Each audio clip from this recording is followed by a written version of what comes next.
শিক্ষার্থী বন্ধুরা, তোমাদেরকে আমি প্রথম অধ্যায় অর্থাৎ হিসাব বিজ্ঞান দ্বিতীয় পত্রের মানে প্রথমে যেটা আছে এটা দিয়েছিলাম। তো আজকের এই ভিডিওর মাধ্যমে তোমাদেরকে দিব আমি মূলত চতুর্থ অধ্যায় যৌথ মূলধনী কোম্পানির মূলধন মানে ঠিক আছে। যৌথ মূলধনী হচ্ছে একাধিক ব্যক্তি মিলে যে কোম্পানিটা গঠন করে তাকে বলা হয় যৌথ মূলধনী। তো এখান থেকে আগে আমি এমসিকিউ দেবো, তারপর তোমাদেরকে আমি সৃজনশীল কমনগুলো দাগিয়ে দিব। পাবলিক লিমিটেড কোম্পানি গঠন করতে কমপক্ষে কতজন উদ্যোক্তা প্রয়োজন? 7 জন। বাংলাদেশে প্রচলিত কোম্পানি আইন কত সালে? এটা হচ্ছে 1994। পাবলিক লিমিটেড ঠিক আছে কোম্পানির সর্বোচ্চ সংখ্যা কতজন? এটা হচ্ছে শেয়ার দ্বারা সীমাবদ্ধ। তারপর দেখো বিএসইসি এর পুনরূপ কি? প্রিয় শিক্ষার্থী বন্ধুরা, এইটার পুনরূপ কুবিন দেখো সিলেট 2019 আসছিল এটা। Bangladesh securities and exchange commission, আমি আবার বলতেছি Bangladesh securities and exchange commission, ঠিক আছে, এটা হচ্ছে 2 নম্বর। তারপর প্রিয় শিক্ষার্থী বন্ধুরা দেখো, আমি এগুলা একটু স্পষ্ট করে নিই। তো ওখানে দেখো কোম্পানি গঠনের সময় শেয়ার বিক্রি করে মূলধন সংগ্রহের যে অধিকার পাওয়া যায় সেই মূলধনকে কি বলে? এটা হচ্ছে অনুমোদিত মূলধন, মানে যে একটা বরাদ্দ থাকে যে মূলধনটা, এটা যে আমি এত টাকা দিয়ে কোম্পানি গঠন করবো, এটাকে বলা হয় অনুমোদিত মূলধন। পাবলিক লিমিটেড কোম্পানি যখন ব্যবসা শুরু করতে পারে কখন? কার্য আরম্ভের অনুমতি পাওয়ার পর। তারপর দেখো কোম্পানির জন্ম সনদ কোনটি? এটা হচ্ছে নিবন্ধন পত্র। পাবলিক লিমিটেড কোম্পানির জন্য সর্বনিম্ন সংখ্যা কতজন? 7 জন থাকতে হবে। কোম্পানি গঠনের ধাপ হলো কি? এটা হচ্ছে 2 আর হচ্ছে 3। 2 আর 3 কেমনে প্রিয় শিক্ষার্থী বন্ধুরা এটা বুঝো। একটা হচ্ছে এই যে উৎপাদন, এটা দরকার নেই, দলিল পত্রাদি তৈরি এবং নিবন্ধনকরণ, কার্য আরম্ভের অনুমতি পত্র সংগ্রহ, এটাই কাজ। পাবলিক লিমিটেড কোম্পানিতে ন্যূনতম কতজন সংখ্যা থাকে? 3 জন সর্বনিম্ন আর কি, ঠিক আছে। তারপর প্রিয় শিক্ষার্থী বন্ধুরা দেখো কোম্পানি আইন অনুযায়ী শেয়ার অবহারের সর্বোচ্চ হার কত থাকে? 10%। দেখো তারপর কোম্পানির অনুমোদিত মূলধনে যে অংশ বিক্রয়ের উদ্দেশ্যে বিবরণপত্র প্রচার করা হয় তাকে কি বলা হয়? ইস্যুকৃত মূলধন। পাবলিক লিমিটেড কোম্পানির মূলধন কাঠামো বলতে কি বোঝায়? মূলধন কাঠামো বলতে বোঝায় এটা কি বোঝায়? সবগুলোই, শেয়ার মূলধন, ঋণপত্র, সংরক্ষিত মুনাফা, সবগুলোই। প্রিয় শিক্ষার্থী বন্ধুরা, তারপর দেখো কোন কোম্পানি ঋণপত্র ইস্যু করতে পারে? এটা হচ্ছে পাবলিক লিমিটেড কোম্পানি। দেখো আমি যেগুলো দিচ্ছি এগুলো মোস্ট ইম্পর্টেন্ট, কারণ বিগত সালে এগুলো আসছে, তুমি দেখতে পারতেছো, আমি বুঝিয়ে দিচ্ছি এগুলো। কোনটি কোম্পানি সনদ বলা হয়? এটা হচ্ছে পরিমেল বন্ধকে। তারপর দেখো প্রিয় শিক্ষার্থী বন্ধুরা, একটি যৌথ মূলধনী কোম্পানি কি হয়ে থাকে? চিরন্তন অস্তিত্ব সম্পন্ন, আর একটা হচ্ছে নিবন্ধন, ঠিক আছে, এই দুইটা হয়ে থাকে। আবারও আসছি বিএসইসি এর পুনরূপ কি? Bangladesh security and exchange commission, ঠিক আছে। তারপর দেখো প্রিয় শিক্ষার্থী বন্ধুরা, পাবলিক লিমিটেড কোম্পানি শেয়ার ও ঋণপত্র বিক্রয় করে অবলেখক কি পান? এটা হচ্ছে কমিশন পান। কোনটিকে কোম্পানির সনদ বলা হয়? আমি কিছুক্ষণ আগে বলছিলাম এটা পরিমেল বদ্ধকে। একটি যৌথ মূলধনী কোম্পানি কি হয়ে থাকে? এই যে আমি কিছুক্ষণ আগে বলছিলাম এটা চিরন্তন অস্তিত্ব সম্পন্ন, নিবন্ধিত, ঠিক আছে, প্রথম দুইটা। তারপর প্রিয় শিক্ষার্থী বন্ধুরা তোমরা দেখো একটু, কোম্পানি প্রথমে যে শেয়ার বিক্রি করে তাকে কি বলা হয়? আইপিও। বাংলাদেশে বর্তমানে কত সালের কোম্পানি আইন প্রচলিত? 1994 সালে। কোন কোম্পানি ঋণপত্র ইস্যু করতে পারে? পাবলিক লিমিটেড কোম্পানি 2টি বার্ষিক সাধারণ সভার মধ্যে সর্বোচ্চ ব্যবধান হবে কত মাস? 15 মাস হবে। 1994 সালে কোম্পানি আইনের কত ধারার কোম্পানির সংজ্ঞা দেওয়া হয়েছে? এটা হচ্ছে 21 ঘ নং, ঠিক আছে, 21 ঘ নং। তারপর কোম্পানির লভ্যাংশের যে অংশ কখনো কেউ দাবি করেননি বা করতে পারবে না তাকে কি বলা হয়? দাবিহীন লভ্যাংশ অথবা অংশীদার, ঠিক আছে। তারপর দেখো প্রিয় শিক্ষার্থী বন্ধুরা, কোন কোম্পানি যদি গঠন প্রক্রিয়া বেশ জটিল ও আনুষঙ্গিক হতে পারে, আবার কি আনুষ্ঠাঙ্গিক হতে পারে, ঠিক আছে। তো এর পূর্ণতা কি? যৌথ মূলধনী কোম্পানি। প্রিয় শিক্ষার্থী বন্ধুরা, কোম্পানির অস্তিত্ব বা প্রকৃতি কিরূপ? এটা হচ্ছে চিরস্থায়ী।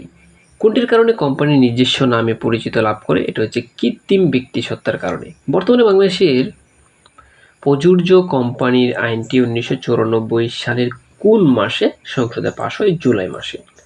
প্রিয় শিক্ষার্থী বন্ধুরা, জুলাই মাসে যে কোনো কিছু সংসদে পাশ হয়, ঠিক আছে? জুলাই মাসে শুধুমাত্র এটা না, যে কোনো কিছু সকল বাজেট জুলাই মাসে দেওয়া হয়। কোম্পানি বিলুপ সাধনের ক্ষেত্রে অনুসরণ করতে হয় কোনটি? কোম্পানির আইন। কোম্পানির কাঠামো কিসের উপর ভিত্তি করে তৈরি করা হয়? স্মারকলিপি। তারপর দেখো প্রিয় শিক্ষার্থী বন্ধুরা, কৃত্রিম ও স্বাধীন সত্তার অধিকারী ব্যবসায়ী প্রতিষ্ঠান কোনটা? এটা হচ্ছে কোম্পানি ব্যবসা, ঠিক আছে? তারপর হচ্ছে কোম্পানি আইন অনুযায়ী পরিমেল, তারপর হচ্ছে নিয়মাবলী নির্দেশ করে, এগুলো সবগুলাই করে, সবগুলো। পাবলিক লিমিটেড কোম্পানির ন্যূনতম কতজন পরিচালক থাকে? 3 জন। কোম্পানি ব্যবহারের জন্য নিজস্ব নামাঙ্কিত, এটা হচ্ছে কি? সিলমোহর থাকে। তারপর দেখো মোস্ট কমন একটা এমসিকিউ, এটা শেয়ার বাজারের সাথে সম্পৃক্ত বিও অ্যাকাউন্ট সম্পর্কের পূর্ণনাম কি? এটা হচ্ছে বেনিফিশিয়ারি ওনার্স অ্যাকাউন্ট। তারপর দেখো শেয়ারের স্থিরকৃত মূল্যকে কি বলা হয়? এগুলো সবগুলা, একটা হচ্ছে অবহিত মূল্য, লিখিত মূল্য, আর একটা হচ্ছে নামিক মূল্য। তারপর দেখো এটা দেখা যায়, হ্যাঁ, শেয়ার ইস্যুর ক্ষেত্রে সর্বোচ্চ বাট্টার হার কত? 10%। সর্বোচ্চ শেয়ারের মধ্যে বাট্টা 5% না 10% দেওয়া হয়, ঠিক আছে? তারপর দেখো সবগুলা দেখা যায় হয়তো, হ্যাঁ। যৌথ মূলধনের কারবারের আদায়কৃত মূলধনের ক্ষুদ্র ক্ষুদ্র এককের বা এককের নাম কি? এটা হচ্ছে শেয়ার। একের হয় বেশিরভাগই, আবার এককেরই হয়, ঠিক আছে? তার মানে এই সবটা মানে এক, ঠিক আছে? তারপর দেখো কোম্পানি প্রথমে যে শেয়ার বিক্রি করে তাকে কি বলা হয়? এটা হচ্ছে প্রাথমিক। বাট্টায় শেয়ার ইস্যুকরণ করা, এটা কি? অবহিত মূল্যের থেকে কম মূল্যে শেয়ার বিক্রি করা। প্রিয় শিক্ষার্থী বন্ধুরা, দেখো এটা কতবার আসছে, হ্যাঁ, এগুলা। কোম্পানির অনুমোদিত মূলধনের সমান ক্ষুদ্র একককে কি বলে? এটা হচ্ছে শেয়ার। সর্বোচ্চ শতকরা কত হার, ঠিক আছে, কত হার বাট্টায় শেয়ার ইস্যু করা হয়? এটা হচ্ছে 10%, কিছুক্ষণ আগে বললাম আমি, ঠিক আছে? তারপর দেখো কোম্পানি অনুমোদিত মূলধনের সমান ক্ষুদ্র একককে কি বলে? শেয়ার বলে। যে ব্যক্তি বা প্রতিষ্ঠান কোম্পানির শেয়ার বিক্রির দায়িত্ব পালন করেন তাকে বলা হয় অবল একক। তার মানে অবল একক কি মুখস্থ হয়েছে তোমাদের? একটি কোম্পানি, দেখো প্রিয় শিক্ষার্থী বন্ধুরা, একটি কোম্পানির বাট্টায় শেয়ার বিক্রির সর্বোচ্চ শেয়ার বাট্টার হার 10%। সাধারণ শেয়ারের মালিকদের লভ্যাংশের পরিমাণ অনির্দিষ্ট। প্রত্যেকটি শেয়ারের অধিকারী হলো কোম্পানির কি? মালিক। দেখো তারপর কি বলছে এখানে? কোম্পানির প্রথমে যে শেয়ার বিক্রি করে তাকে বলা হয় প্রাথমিক শেয়ার। আমি কিছুক্ষণ আগে বলছি। এগুলো সবগুলো সহজ, দেখতে পাচ্ছ, এগুলো সবগুলো সহজ। প্রিয় শিক্ষার্থী বন্ধুরা, দেখো তারপর আমি পড়িয়ে দিচ্ছি এগুলা।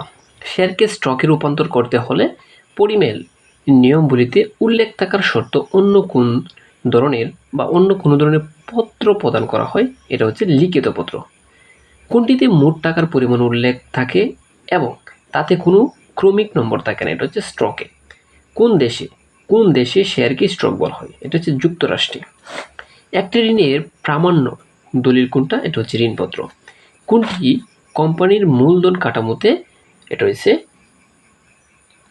বহির্দায় হিসেবে বিবেচিত হয়, এটা হচ্ছে ঋণপত্র, ঠিক আছে? তারপর দেখো কারা কোম্পানির পরিচালনায় অংশগ্রহণ করতে পারে না? ঋণদাতা।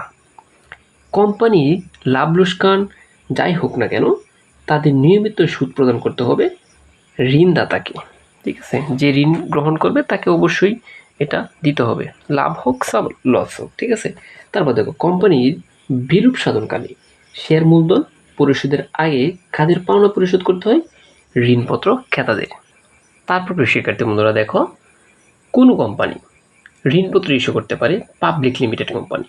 কোন কোম্পানি বন্ড ইস্যু করতে পারে না? Private limited company. তারপরে দেখো বিদ্যমান শেয়ার হোল্ডারদের মধ্যে বিলি করা যায়, কি বিলি করা যায়? বোনাস শেয়ার আর হচ্ছে রাইট শেয়ার, ঠিক আছে? তারপর দেখো রাইট বা অধিকার ইস্যু কাদের মধ্যে বন্টন করা হয় বা ভাগ করে দেওয়া হয়? পুরাতন শেয়ার হোল্ডারদের মধ্যে। অগ্রাধিকার শেয়ারের বৈশিষ্ট্য কি? এটা হচ্ছে এই লাস্টের দুইটা। কেমন দেখো, শেয়ার হোল্ডারদের নির্দিষ্ট হারে লভ্যাংশ বুক, শেয়ার হোল্ডারদের শেয়ার মূল্য ফেরত প্রাপ্তিতে অগ্রাধিকার বুক। বোনাস শেয়ার ইস্যুর ফলে কোম্পানিতে কি প্রভাব পড়ে? লাস্টের দুইটা, যেমন মোট শেয়ার সংখ্যা বৃদ্ধি পায়, তারপর নগদ উদ্ধৃত অপরিবর্তিত থাকে। যখন কোম্পানি নিজের শেয়ার ক্রয় করে তখন তাকে কি বলা হয়? স্ট্র্যাজারি শেয়ার। তারপর দেখো, কোম্পানি ব্যবসায় বিলুপ সাধনের সময় সর্বশেষ নিচের কার দেনা পরিশোধ করে? এটা হচ্ছে সাধারণ শেয়ার হোল্ডারদের সর্বশেষে কিন্তু এটা বন্টন করে। বোনাস শেয়ার ইস্যুর কারণে কোম্পানির কি হয়? এটা হচ্ছে বোনাসের টাকা দিয়ে আবার শেয়ার কিনে তারা, ঠিক আছে, এরকম হয়। শেয়ারের সংখ্যা বৃদ্ধি পায়। রাইট শেয়ার কাদের মধ্যে বন্টন করা হয়? পুরাতন শেয়ার মালিকদের, ঠিক আছে, যে অধিকার শেয়ারের মূল্য একটি নির্দিষ্ট সময় পর ফেরত হয়, এটা হচ্ছে পরিশুদ্ধ অগ্রাধিকার শেয়ার। পরিশুদ্ধ অগ্রাধিকার শেয়ারের মূল্য ফেরত দেওয়া হয় এটা কি? বিলুপ সাধনের পর। তারপর দেখো, বোনাস শেয়ার ইস্যু করার ফলে কোম্পানিতে কি প্রভাব পড়ে? এটা হচ্ছে লাস্টের দুইটা, ঠিক আছে প্রিয় শিক্ষার্থী বন্ধুরা। তারপর আমরা দেখো আরো দেখি, এই যে দেখো একটা কত সুন্দর একটা এমসিকিউ।